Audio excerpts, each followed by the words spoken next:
नमस्कार, मी सर्वांचं स्वागत करतो हवामान अपडेट या आपल्या यूट्यूब चॅनलवरती. मी नेताजी जाधव आणि आपण पाहणार आहोत 10 जुलै रोजीचा संपूर्ण महाराष्ट्र राज्याचा हवामानाचा अंदाज. आज IMDने मान्सूनबाबत मोठी घोषणा केली.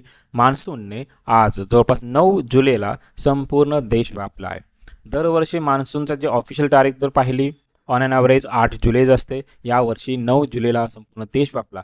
मात्र संपूर्ण देश व्यापला असला तरीही देशभरातील बहुतांश अशी राज्य आहेत त्या ठिकाणी मान्सूनने ज्याचा प्रवास असेल तो अत्यंत कमी दाखवला. पाऊस अत्यल्प पडलेला पाहायला मिळतो.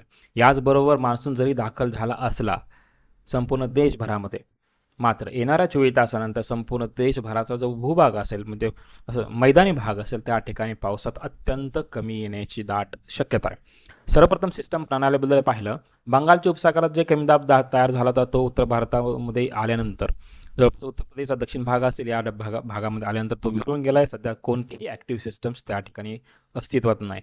याचबरोबर येणाऱ्या 15 दिवस जवळपास 18 ते 19 तारखेला बंगालचा उपसागर असेल चा उत्तर भाग असेल म्हणजे जो पश्चिम बंगाल दक्षिण भाग या ठिकाणी एक सर्क्युलेशन बनेल आणि त्यानंतर पाऊस हा हळूहळू देशाचा जो उत्तर भाग असेल या ठिकाणी पोहोचण्यास मदत होणार.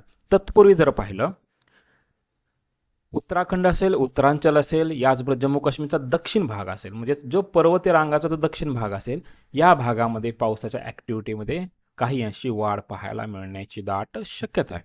तसेच ज्या वेळेला पर्वतीय भागामधचा दक्षिण भाग असेल त्या ठिकाणी पाऊस पाहायला मिळतो त्यावेळेला देशभराचा जो मैदानी भाग असेल त्या भागामध्ये पाऊस हा कमी होत असतो. तसेच उत्तरी पश्चिमी जी वारा आहे ती उत्तरी पश्चिमी वारा राजस्थानमधून दक्षिणेला आता हळूहळू येण्यास सुरुवात होईल. त्यामुळे दिवसभर काही ठिकाणी आपल्याला ऊनही लागण्याची शक्यता आहे. काही ठिकाणी फक्त ढगाळ वातावरण आपल्याला पाहायला मिळू शकतं. याचबरोबर सध्याचे लेटेस्ट सॅटेलाइट इमेजनुसार जर पाहिलं तर आज रात्रीचा अंदाज जर पाहिला तर आज रात्री गडचिरोलीचा काय भाग असेल, चंद्रपूरचा भाग असेल, नागपूर, वर्धा, भंडारा, गोंदियाचा काय भाग असेल याच भागामध्ये लाईटनिंग थंडरस्टॉर्म म्हणजे विजेच्या कडकडासहित काही ठिकाणी हलक्या मध्यम स्वरूपात पाऊस पाहायला मिळण्याची शक्यता आहे.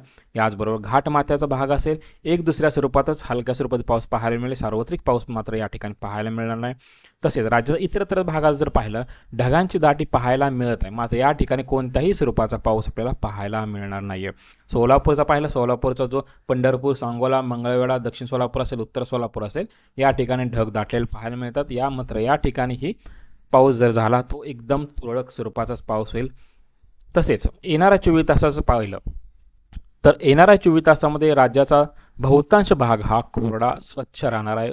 ऊन त्या ठिकाणी पाहायला मिळण्याची दाट शक्यता आहे. सर्वप्रथम कोकणाकडून जर पाहिलं रत्नागिरीचा भाग असेल, याच्यामध्ये पश्चिम बाजू असेल, तसेच सिंधुदुर्गचा पश्चिम बाजू असेल या ठिकाणी एक दुसऱ्या स्वरूपात हलक्या स्वरूपात पाऊस पाहायला मिळेल. काही ठिकाणी मध्यम स्वरूपाचा पाऊस पाहायला मिळू शकतो, तोही काही ठराविक वेळा पडतात. याचबरोबर रत्नागिरीपासून उत्तरचा रायगडपर्यंत जर पाहिलं ढगाळ वातावरण पाहायला मिळेल. एक दुसऱ्या स्वरूपात तुरळक स्वरूपात पाऊस पाहायला मिळतो. याचबरोबर घाटमाथ्याचा जर विचार केला पुणे, सांगली, सातारा, कोल्हापूरपर्यंत या भागामध्ये ढगांची दाटी वाढण्याची दाट शक्यता आहे. मात्र पावसाची शक्यता फार कमी आहे. पाऊसही जरी झाला तो एकदम तुरळक स्वरूपाचाच पाऊस पाहायला मिळेल. याचबरोबर मुंबई असेल, ठाणे, पालघर, रायगडचा उत्तर भाग या भागामध्येही पावसाची शक्यता फार कमी आहे. ढगाळ वातावरण त्या ठिकाणी पाहायला मिळेल. तसेच धुळे, नंदुरबार, जळगाव या 4ही जिल्ह्यामध्ये पावसाची शक्यता फार कमी आहे. पश्चिम महाराष्ट्राचा संपूर्ण भाग असेल, याच्यामध्ये पुणे, सांगली, सातारा, कोल्हापूर पश्चिम, सांगली, कोल्हापूर पूर्व, सोलापूर, याचबरोबर मराठवाड्याचा धाराशिव, लातूर, नांदेड, हिंगोली, परभणी, जालनाचे संभानगर संपूर्ण भागामध्ये वातावरण स्वच्छ राहण्याची दाट शक्यता आहे. तसेच अमरावतीचा उत्तरेचा भाग असेल, याचबरोबर वर्धाचा काही भाग उत्तरेचा भाग असेल या ठिकाणी एक दुसऱ्या स्वरूपामध्ये जोरदार पाऊस आपल्याला येणाऱ्या 24 तासामध्ये पाहायला मिळेल. नागपूर, भंडारा, गोंदिया, चंद्रपूर, गडचिरोली हा जो पट्टा असेल या पट्ट्यामध्ये काही अंशी ढगाळ वातावरण पाहायला मिळणार आहे. काही अंशी तुरळक स्वरूपाचा पाऊस एक दुसऱ्या स्वरूपात पाहायला मिळेल. बुलढाणा, अकोला, वाशिम, यवतमाळ, चंद्रपूरचा पश्चिम भाग या भागामध्येही पावसाची शक्यता फार कमी आहे. याचबरोबर येणाऱ्या जवळपास 18 ते 20 तारखेपर्यंत पावसाची शक्यता राज्यात फार कमी आहे. याचबरोबर हवामानाच्या अंदाजानुसार जर पाहिलं तर पुणे घाटमध्ये भाग असेल, सातारा घाटमध्ये भाग असेल या दोन्ही ठिकाणी येलो अलर्ट जारी करण्यात आला. या ठिकाणी 1-2 स्वरूपाचा जोरदार स्वरूपाचा पाऊस पाहायला मिळू शकतो. तसेच रायगड असेल, रत्नागिरी, नाशिक पश्चिम पूर्व असेल, धुळे, नंदुरबार, जळगाव, संभाजीनगर, जालना या ठिकाणी कोणताही अलर्ट नाही, मात्र एक दुसरे असे ठिकाणे असतील त्या ठिकाणी लाइटनिंग थंडरस्टॉर्मच्या ॲक्टिव्हिटी पाहायला मिळू शकतात. तसेच यवतमाळ, वर्धा, चंद्रपूर, गडचिरोली या 4 जिल्ह्यासाठी विदर्भातील लाइटनिंग थंडरस्टॉर्मचा येलो अलर्ट त्या ठिकाणी देण्यात आलेला आहे. तर हे होतं येणाऱ्या 24 तासाचं राज्याचं हवामान अपडेट. जर आतापर्यंत हवामान अपडेट या यूट्यूब चॅनल सबस्क्राईब जर केलं नसेल तर कृपया सबस्क्राईब करा, बेल आयकॉन करा. धन्यवाद.